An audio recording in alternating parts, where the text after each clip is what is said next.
Good afternoon, everybody. Welcome at the American Corner and welcome to this program. Today, we have a guest speaker. His name is Rajemisa,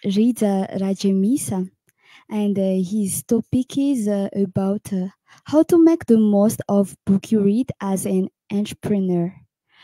Um, we are very happy to receive you at the American Corner. So now let's invite him to do his presentation. Thank you, everybody.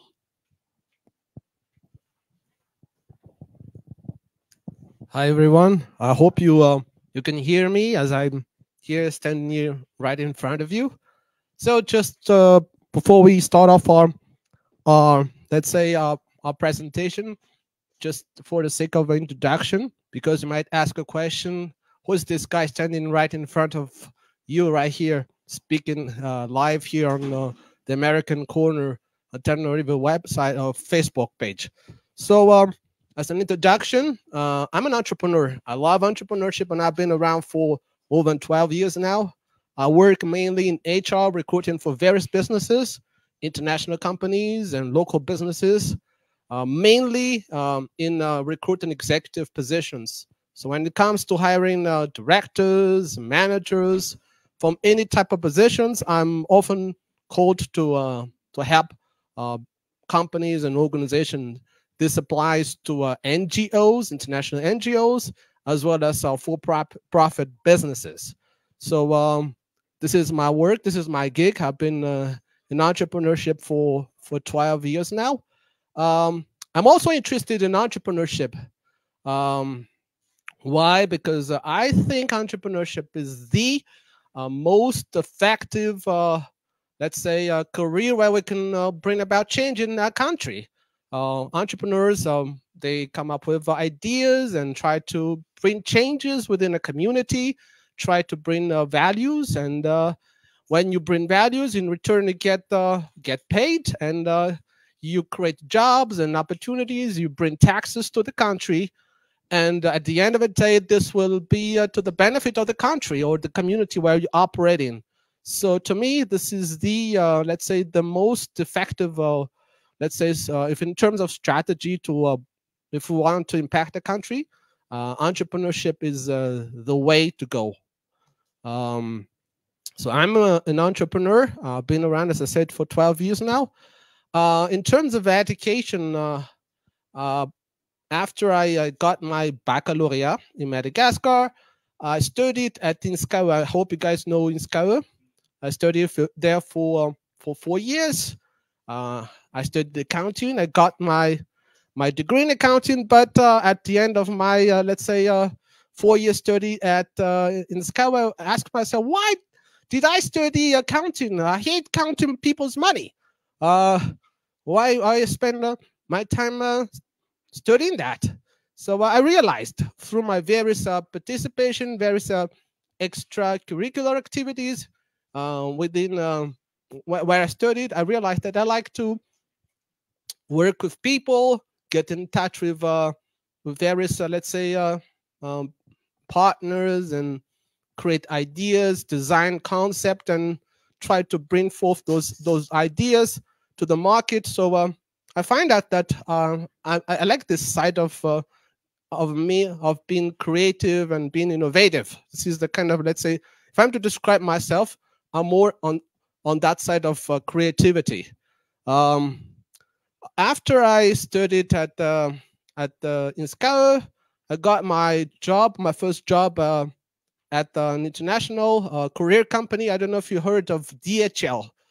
I worked there as a finance. I can't remember exactly the name of the position, but basically that was in the days when we had to collect monies from various customers, those who are struggling to pay the bills. So it was a really, let's say, a first exposure to me career-wise, when it comes to talking to people, relating to customers, tough customers, and how to, to negotiate on various aspects of business, and I found out that cash is important. Cash is king for a business. After let's say roughly 3 years at DHL, I got this opportunity to go to the United Kingdom through a scholarship named Achievement Scholarship. Uh, why? Because I like English very much. I like the language. I had this opportunity to back in the days when I was still in the class of CZM in high school. My dad bought books that gave me like an edge with respect to English. So if I'm to compare myself, I'm not here to brag, but if I'm to compare my skills back then with my, let's say, classmates, I realized that I had these advantages that at the end of the day has been let's say helped me to a certain extent to get the scholarship, because when you love something, you like the language, you love the language, you try as much as you can to develop the language, learn vocabularies, idioms. But all of those steps, all of those small efforts, at the end of the day, they accumulate, and it shows up when you have to show up for an interview. So I realized that I have this advantage. I really remember the day of my interview back then at this during this Chevening scholarship final interview. I remember this British lady. She said, "How come you speak such a great English?" And I said, "No, I just a matter of being consistent and practicing English on a day-to-day basis, and then at the end of the day, it shows up. It's not magic, but it shows up." So it has helped me a lot, a lot, a lot. I spent 1 year in the UK, more precisely. I don't know if you've heard of the Beatles. It's this famous international British band. I spent 1 year in the Liverpool. Um, it was a strange experience. Why? Because you you think that you're good in English, and you get into the airplane, and then you arrive in Manchester at the airport, and then you take the train to go to Liverpool, and you realize when you reached at the train station that they have this really strange accent, totally bizarre accent that is totally unsettling. And they have this special accent they call scouse. So, for instance, we typically, for instance, use the word for, let's say, pick an example, sandwich. They don't use sandwich, but they call it bounty. Even just if you want to go to the bathroom, they say, "I want to go to the loo." So we're like, what? So, all of those words that you think when you jump into a different, let's say, context with different, let's say, accents, you realize that you have to make sure you complete your education. And I remember quite well the very first day of my class. I had a migraine, a big migraine, because even my name, I can barely understand my name when they say, "Rija, are you talking about me or somebody else?" Seriously. But it gives me like let's say, this benefit of being exposed in a comfortable situation. And this gave me like a foretaste of the importance of learning from others, learning different cultures, learning different standpoints.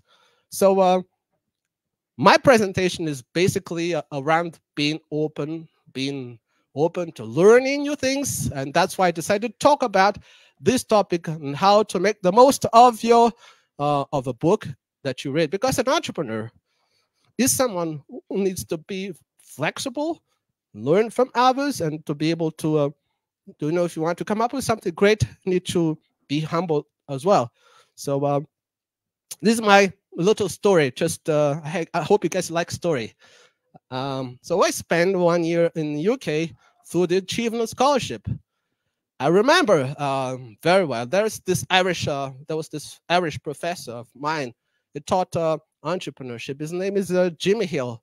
And he also taught entrepreneurship in Indiana, in the US. And he said to me, Rija, if you want to pursue your education, I would rather suggest you to continue your education in US, because in US, they have this culture where basically people are more, let's say, there's bias to action. You learn various things about entrepreneurship. So I said to myself, wow, let's consider that. Let's see if things are um, preparing me for this opportunity to go to the US. At the end of the day, I found out that few years before that, I had this classmate of mine back in the days when I was at the INSCA. We were together, and we always send email messages to various universities in US and ask for brochures, CDs, and DVDs. We were like, dreaming. And I remember quite well, there was this mailman coming over to a house pretty much every day, and it was like, "Oh, what are all of those envelopes? Why? What are the purposes of all of those envelopes?" And I told him, "No, we want to go to US and want to dream of." I know it's quite a ridiculous dream back then, but the fact that you nurture your dream, the fact that you surround yourself with people who dream the same dream as you, can create a certain, let's say, condition for your dream to be fulfilled. Then what happened is that after return from the UK, I spent, let's say, 1.5 years, and I happened to get another scholarship, which is the Fulbright Scholarship. I went to Boston. Boston is renowned for the quality of its education. It's in Boston that you find Harvard, MIT, and all of those big names universities in US. It's in the eastern part of the US, and I spent 2 years in Boston. There is this place called Waltham. It's on the outskirts, 50 minutes outside of Boston. Waltham is it's a nice and quiet neighborhood, and I went to this Jewish university. Jews are really renowned for business, for entrepreneurship. And I went to this business school named the Brandeis International Business School. So I happen to have 2 MBAs, one from UK and another one from the US. So I kind of like know what it's like to study in a UK relative to a US environment. I know what's the let's say the plus and the pros and cons for each education. So then I became a Fulbright alum. After returning from US, I got hired by an agribusiness conglomerate known as I don't know if you heard of Groupe Bazin. They are the owner of 𝒏𝒕𝒓, 𝒏𝒂𝒃, 𝒔𝒂𝒃. So they hired me to be their HR manager for let's say all activities. So I worked there for more than 2 years and few months. But then this entrepreneurship streak kicked in. So yeah, I like the thing here, but I'm more interested in entrepreneurship. Then I decided to settle on my own. So I've been around for more than 12 years now as an entrepreneur. Where we started off was basically in HR recruiting for various positions. Then we spinned off into helping organization improve their, let's say, organization capabilities and their human resources, and we provide training. And with all of those, experiences, I realized that I need to share. Then I decided to expand our activities in entrepreneurship support. So we help small businesses in terms of sales, business development, in terms of customer acquisitions. So when I talk about customer acquisition, it basically speaks about acquiring new clients. And So I use my experiences. I use my my interest in books, and that's why I decided to talk about books today. And not just books, but I'll try to mix my interest around books with my experiences. And I think as an entrepreneur, maybe as a budding entrepreneur, some of you here want to jump into entrepreneurship. Having this openness to read books is really important if you want to grow and succeed as an entrepreneur.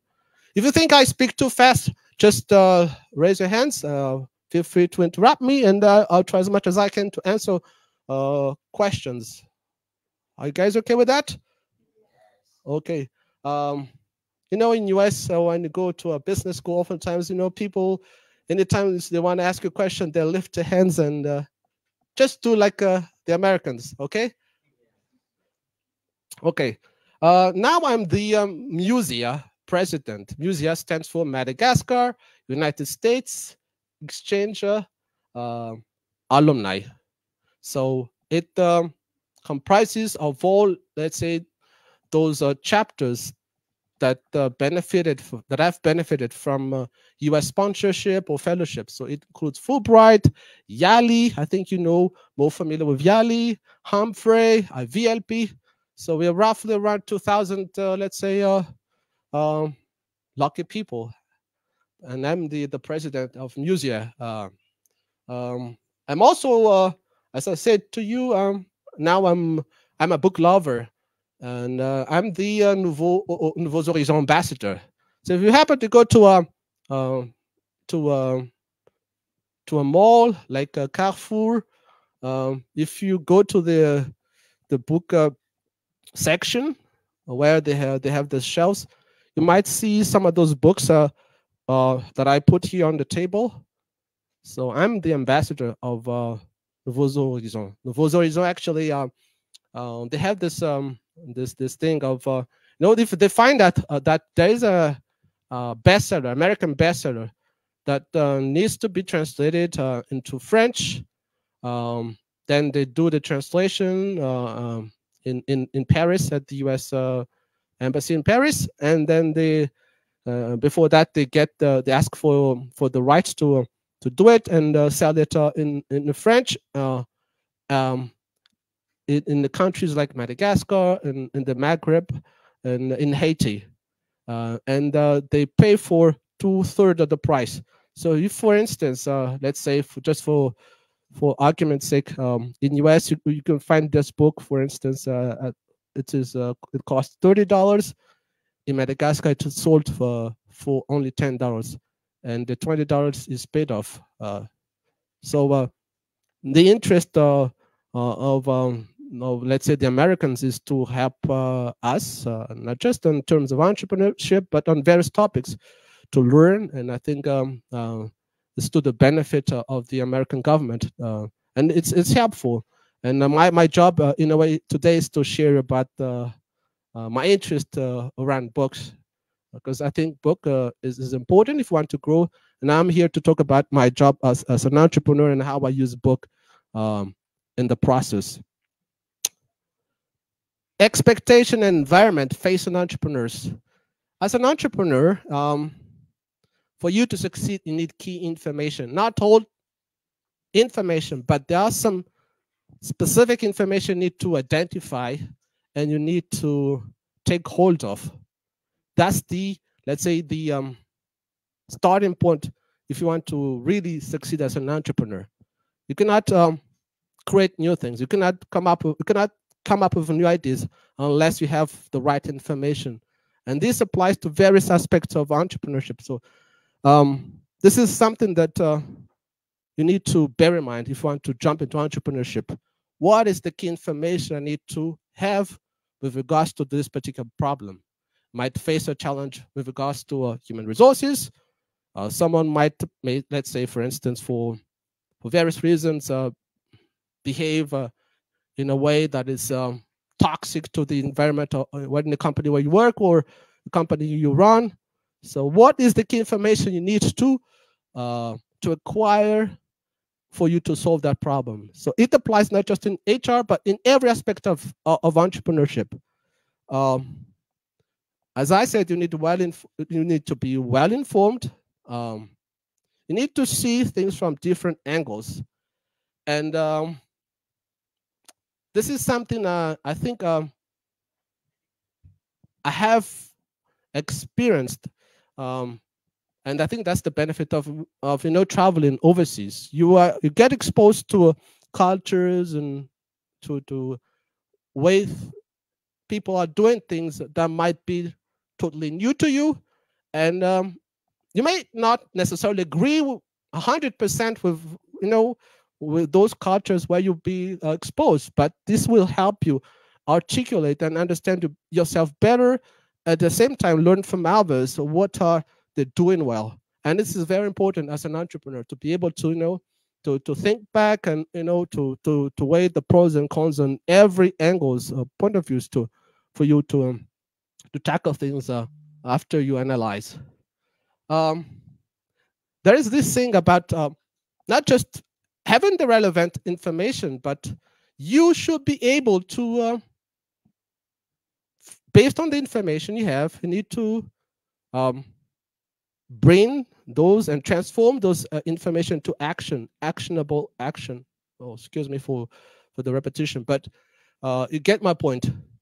As an entrepreneur, it's about doing, but need to do it in a let's say in a very in a thoughtful way. You cannot just to jump in and do things, but you need to think. But after you think, you need to do something, and the place of action is really important as an entrepreneur. Um, what I find out to be true when you are an entrepreneur is that seniority. Here, when I talk about seniority, I'm talking about age. May not mean wisdom.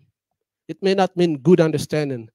And believe me, when I speak about this point, because we as a Madagascar, we've been brought up that when you are of a certain age, because you are more senior than another person, then you're wiser, or for some reasons they assume that you're wiser.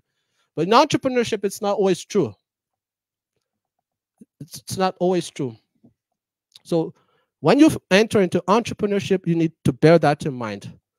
And if you were, let's say, if the let's say the inputs and if the sources of information that you acquire are mostly from certain people who behave in a certain way, they only value seniority, then it can be very dangerous, detrimental for you to grow as an entrepreneur.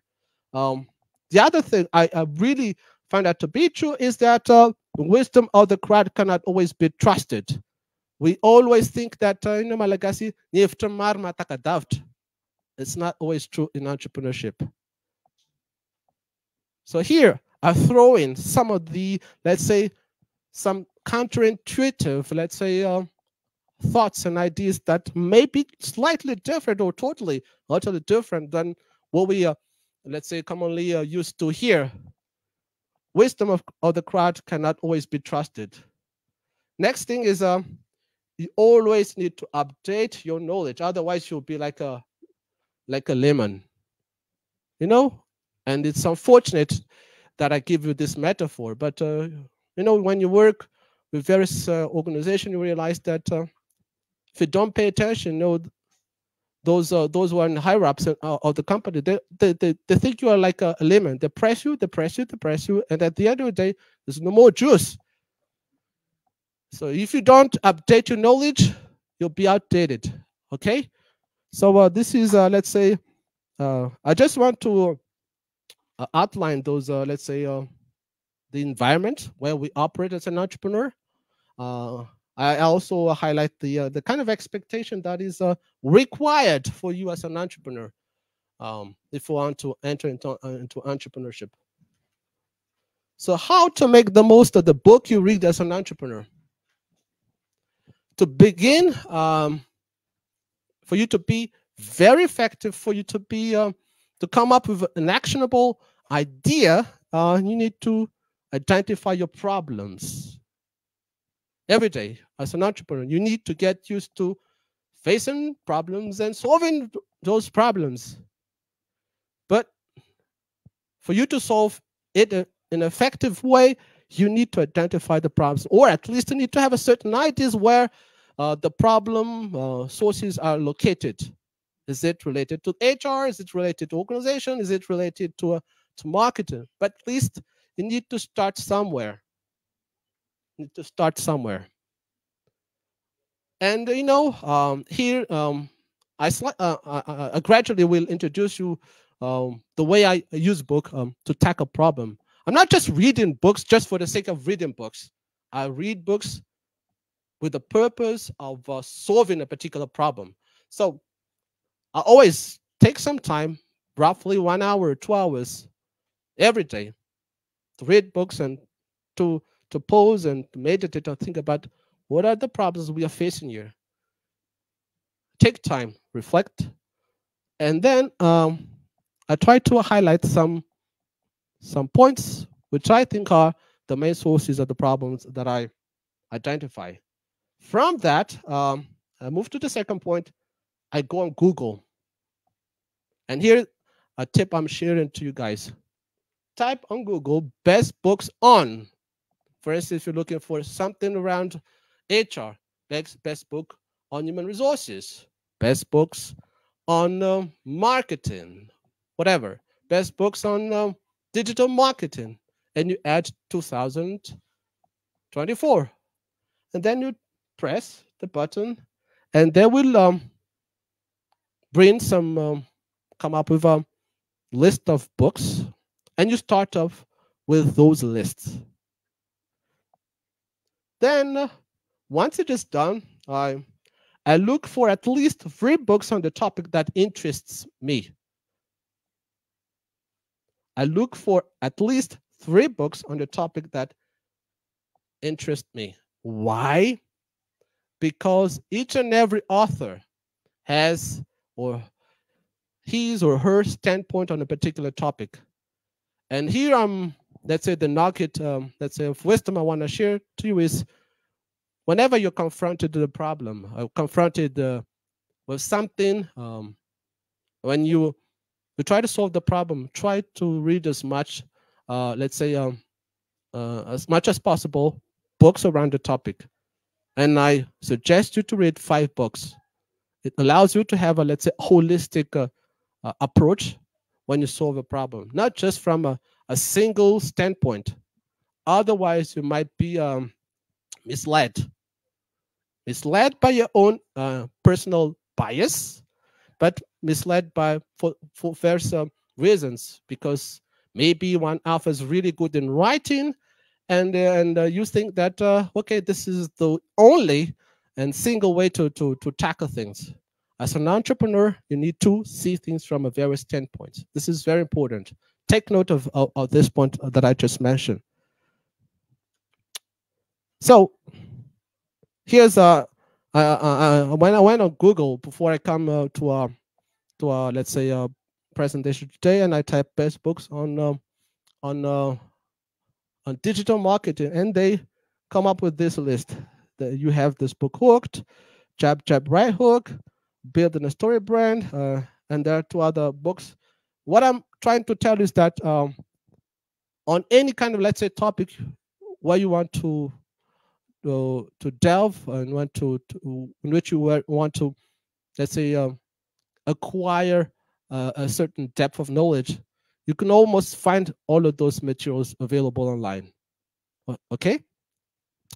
So what I do after that is that, as I told you, each author writes from a certain angle and experiences. So you need to see the plus and the negatives, the pros and cons for each and every book you read. And then here I'm sharing you what I'm doing basically, and I will show you my notepad and my notebook. I take note and I write on the book sometimes, and I write on a notepad. Just give me a few seconds, and I will show you what I do literally when it comes to reading. This is, for instance, a book published by Nouveaux Horizons. It's quite old if you look at it from the outside. But I will show you this kind of the note taking I have here. So I engage with the book. I just don't read. I engage with the book. I challenge the opinion of the author. Every sentence and every thoughts that is shared in the book, I challenge it. And I put my, you see, I have questions mark here, question marks. I put star here. So each and every time I read a book, I take note. See,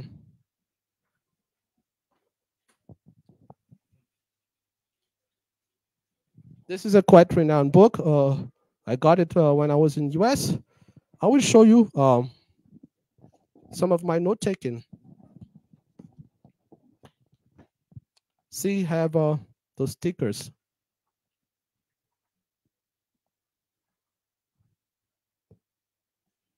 So I engage with the book. Why I do that?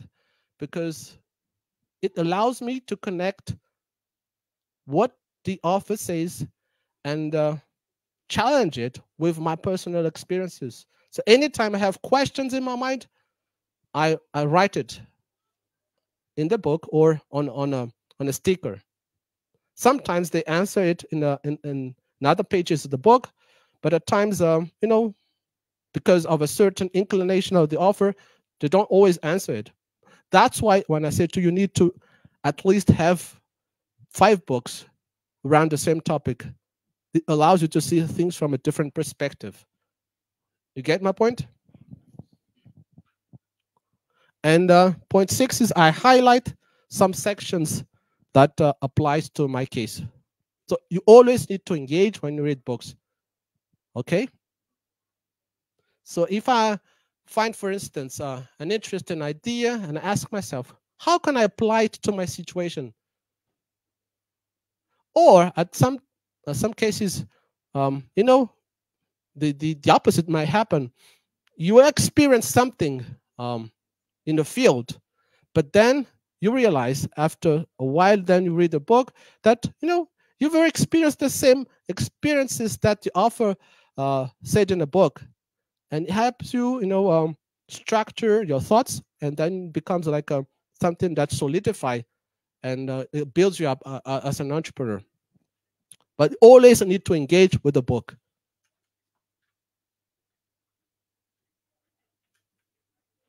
Point number 7, I Google a keyword or some keywords, and I search further on internet for other authors, specialists that authors refer in his or her books.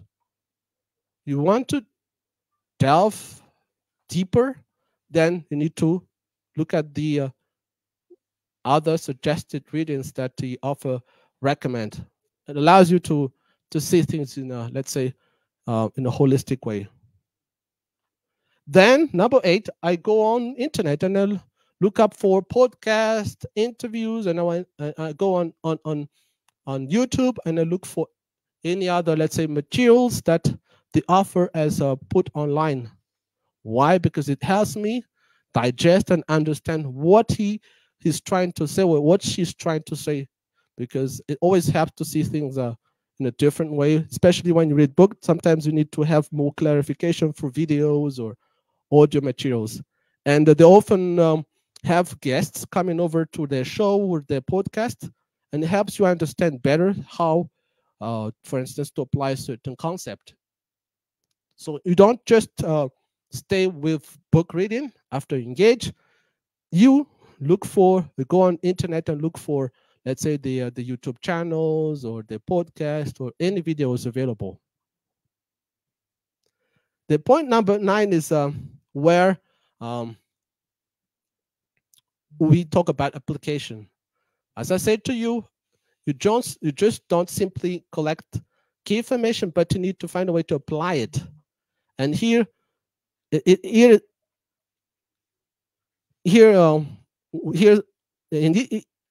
see the differences between just being a book lover, bookworm, and being an entrepreneur. An entrepreneur, you cannot just read; you need to apply.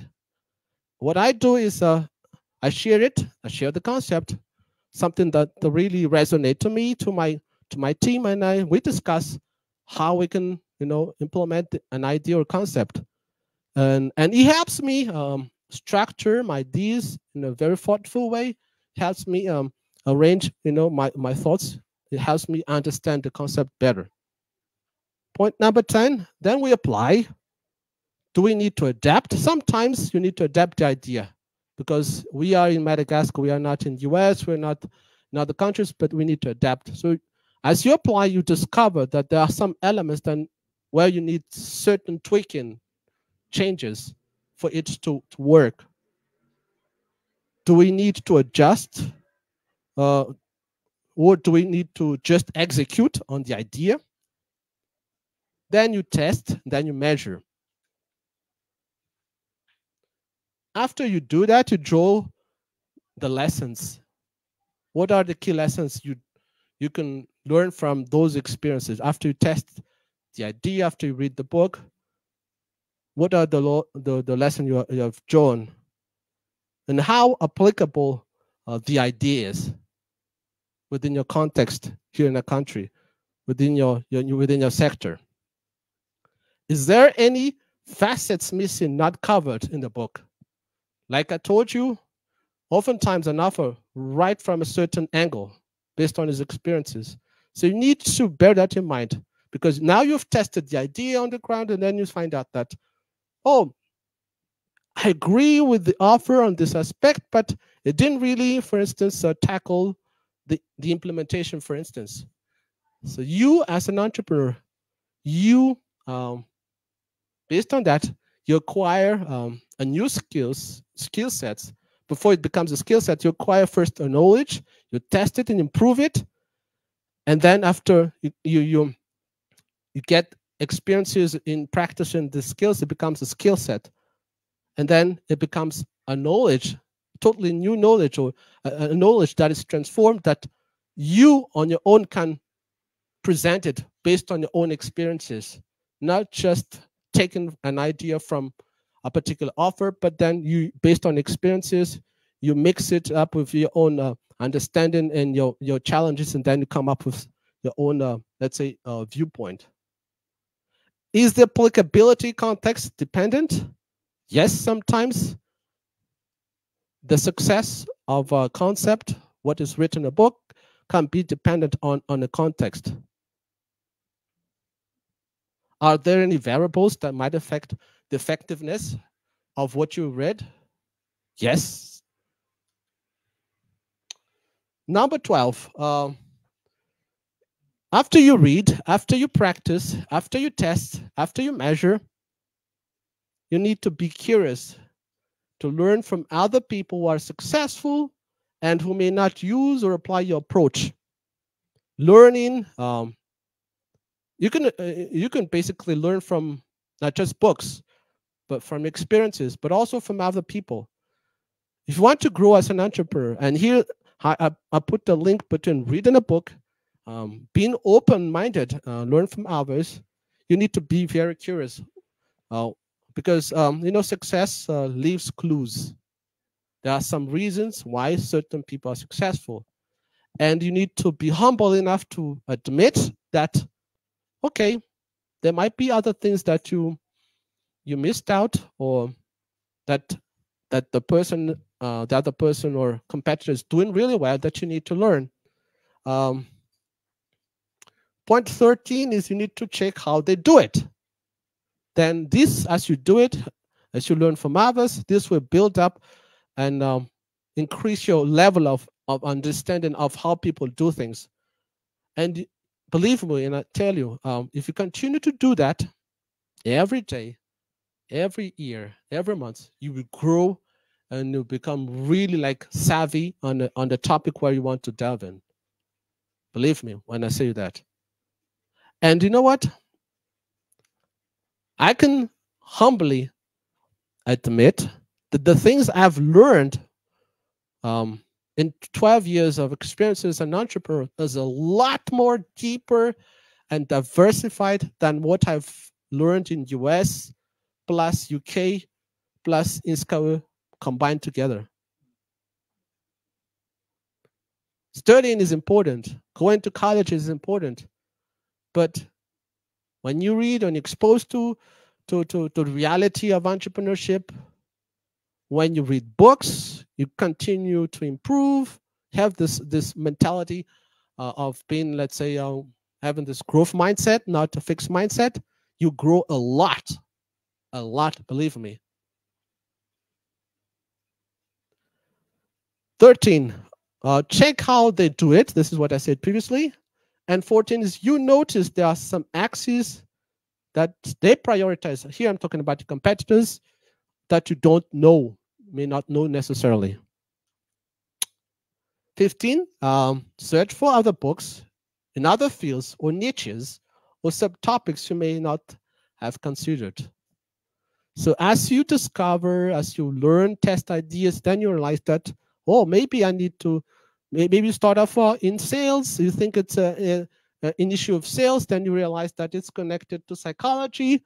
There is another ramification with networking. Maybe you need to develop as well your skills, presentation skills. Along the way, you realize that as an entrepreneur, you need to build your faith, as well as your leadership. And, as an entrepreneur, you grow. And I personally think that entrepreneurship is the, let's say, the area where you grow the most as an individual, because you'll be exposed to various challenges.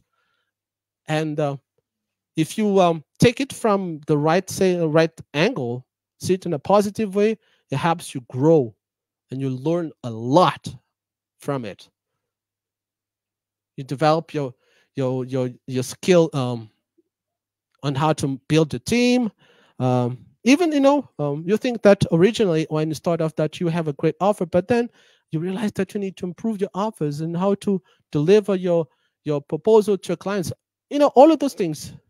Though you studied for an MBA in UK, in US, all of this is important. But the reality of being exposed to entrepreneurship and have this desire to continually improve your interest helps a lot in your personal growth.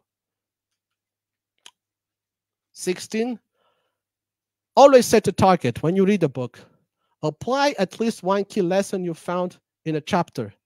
For instance, you read a particular chapter in a book, try to zero in on one item, on one idea, and try to apply it. Don't take too many ideas, just one idea for each and every chapter and apply it. Sometimes your experience teach you lessons and confirm what you read. Sometimes it does not conform. And this is where you grow. This is where you learn. And you always need to measure your progress. Is there any progress? Or is this just for the sake of learning? Does it require a long-term application? Does it require consistency? Or can I see or observe a benefit in the short term? And here's another thing I want to highlight. Point 18 is this. Great books may not always be renowned. The opposite is true. You may have a very, let's say, international renowned book, but when you read it, you realize there's too much hype around it, but it's not really in terms of essence, the nuggets in it. It's not that relevant. And the opposite, as I said, is also true. Point 19 is each author tries to push through a particular angle. So take note of it as you read the book. 20, a good book can be a mirror, reveals a bias, uncovers something you discounted, confirms a thought or a reflection, a personal reflection. Might have your husband, your wife, your partner will say to you, yeah, I don't like the way you talk. But because he's your husband or she's your wife, and you think, oh, come on, this is not important. But then you read a book and end up with exactly pretty much the same sentence that your partner told you, and then realize, oh man, Oh, that's true. That's what I'm trying to say here. Yes, sir. Oh, go ahead.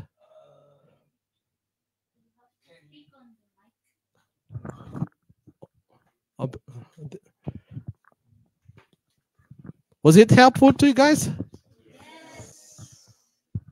I hope it's not too much a theory. Huh? Sorry for disturbing a bit. Can you explain more about the biases? Bias. Bias, yeah. Okay. I'm a natural, let's say, the bias is a natural tendency to think in a certain way.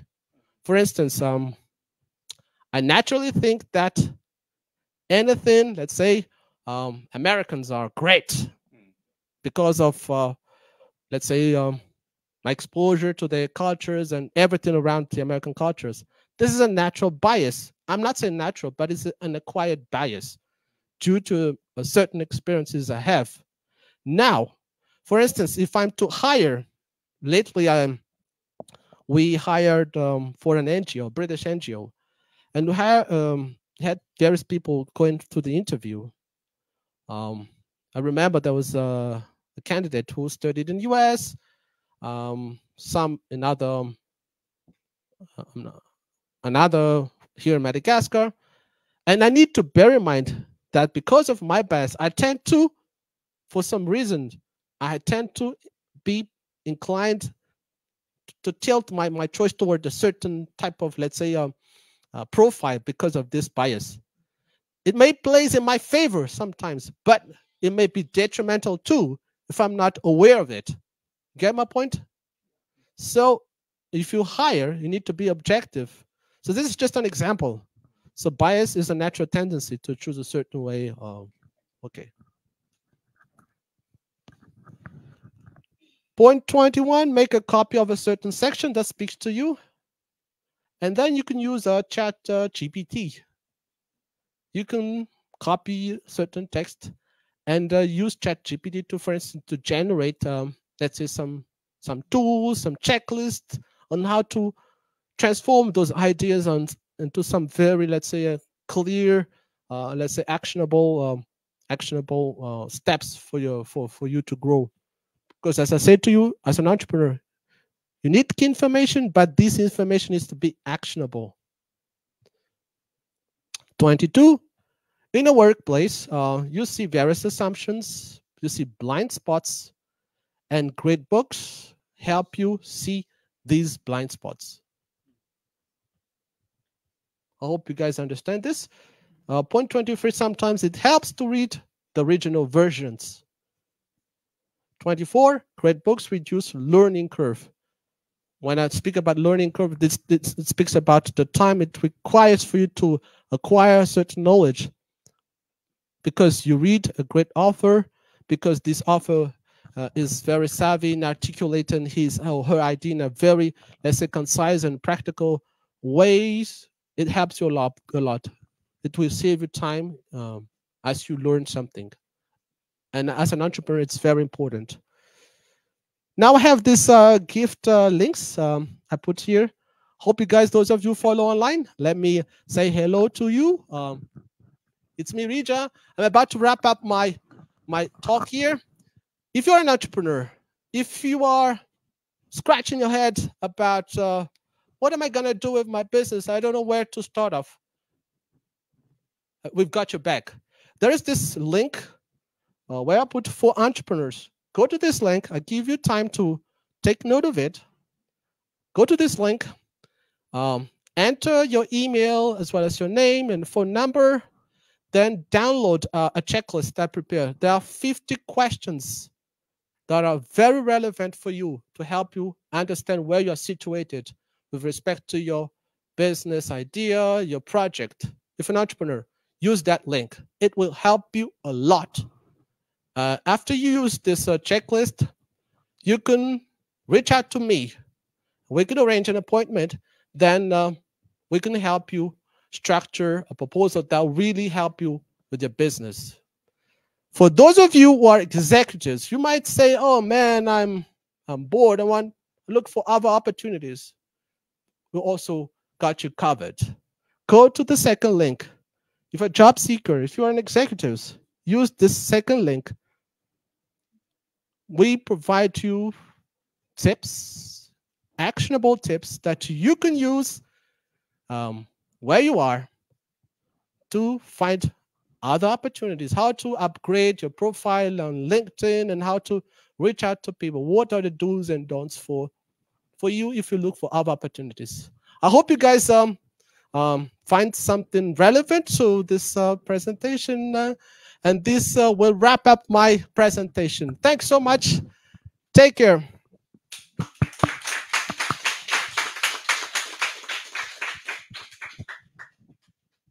Do you guys have any questions, or